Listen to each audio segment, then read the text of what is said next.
সুপ্রিয় সরকারি চাকরি পরীক্ষার্থী ভাই এবং আপুরা, আপনাদেরকে জানাচ্ছি জব ইংলিশ চ্যানেলের পক্ষ থেকে আন্তরিক শুভেচ্ছা।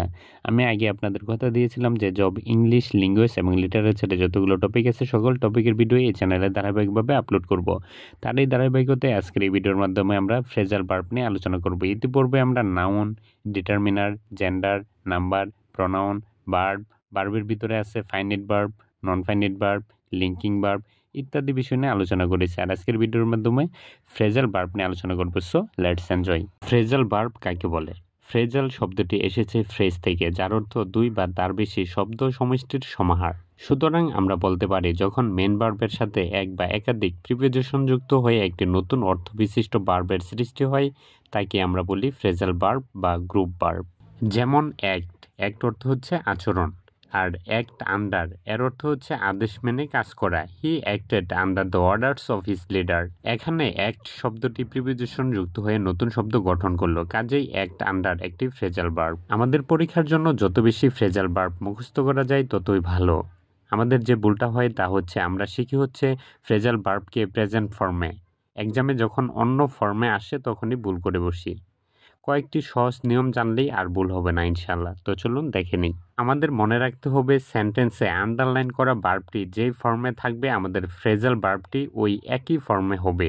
কি বুঝলেন না? আচ্ছা আসুন উদাহরণ দিয়ে দেখি। আমরা জানি ভার্বের সাধারণত কয়েকটি ফর্ম হয়। নিচের 5টি রুল খেয়াল করি এবং বিশেষভাবে মনে রাখি। রুল নাম্বার 1, ভার্ব 1 অর্থাৎ ভার্বের প্রেজেন্ট ফর্ম হলে ফ্রেজাল ভার্বের কোনো পরিবর্তন হয় না। যেমন we recall martyrs on 16th December. এইখানে দেখুন রিকল এটার পরিবর্তে একটা ফ্রেজাল ভার্ব বসানো হয়েছে, ওটা হচ্ছে call up. We call up martyrs on 16th December. তো এইখানে লক্ষণীয় বিষয়টা হচ্ছে ভার্ব যদি B1 অর্থাৎ প্রেজেন্ট ফর্ম হয় তাহলে নো চেঞ্জ, এইখানে কোনো চেঞ্জ করতে হবে না, তাহলে ফ্রেজাল ভার্বের কোনো পরিবর্তন করতে হবে না। অর্থাৎ আপনি ফ্রেজাল ভার্বকে প্রেজেন্ট ফর্মে মুখস্থ করেছেন, ওই ফর্মটাই এখানে বসাই দিলেই হয়ে যাবে। আরও সহজভাবে যদি বলতে চাই তাহলে এরকমভাবে বলা যায় যে আন্ডারলাইন করা শব্দটি হলো রিকল।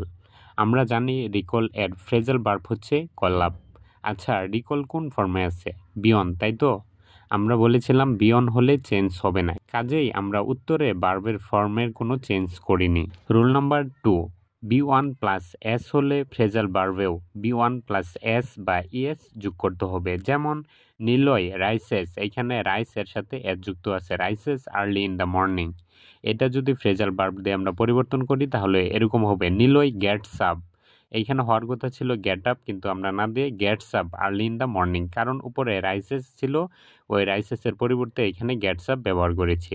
আরও সহজভাবে যদি বলি তাহলে এরকম বলা যায় যে আমরা জানি রাইস এর ফ্রেজাল ভার্ব গেট আপ। খেয়াল করুন আমাদের কোয়েশনে B1 প্লাস এস ছিল, কাজেই উত্তরে আমরা নিয়ম অনুযায়ী গেট আপ না লিখে গেটস আপ লিখেছি। রুল নাম্বার 3, B2 অর্থাৎ ভার্বের পাস্ট ফর্ম হলে ফ্রেজাল ভার্বেও ভার্বের পাস্ট ফর্মে ব্যবহার করতে হবে। যেমন he read a story yesterday, এটা পরিবর্তন করছি আমরা এভাবে যে he went through a story yesterday.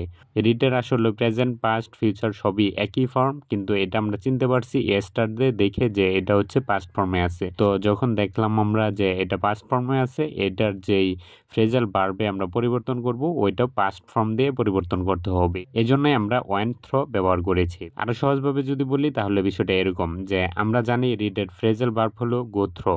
এখানে খেয়াল করুন রিড শব্দটি B2, গো এর B2 হলো ওয়েন্ট, সুতরাং সঠিক উত্তরটি হবে went throw, not go throw.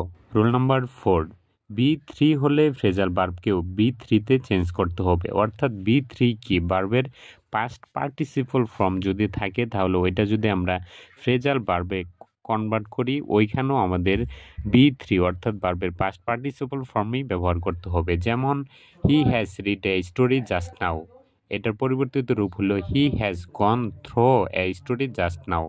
আমরা জেনেছি রিডের ফ্রেজাল ভার্ব হচ্ছে গো থ্রো। আমরা বলেছিলাম B3 হলে ফ্রেজাল ভার্বেও B3 হবে। এখানে গো এর B3 হচ্ছে গন, কাজে সঠিক উত্তর হবে gone through, not go through. Rule number 5, be plus ING হলে ফ্রেজাল ভার্বেও বি প্লাস আইএনজিতে পরিবর্তন করতে হবে। যেমন the teacher is distributing sweet among the student, এটার পরিবর্তিত রূপ হচ্ছে the teacher is giving away sweets among the student. এইখানে দেখুন ডিস্ট্রিবিউটিং, এইখানে বি প্লাস আইএনজি আছে, কাজেই ফ্রেজাল ভার্বেও গিভিং গিভ অ্যাওয়ে না ব্যবহার করে আমরা গিভিং অ্যাওয়ে ব্যবহার করেছি। নিচে ব্যাখ্যাটা খেয়াল করুন।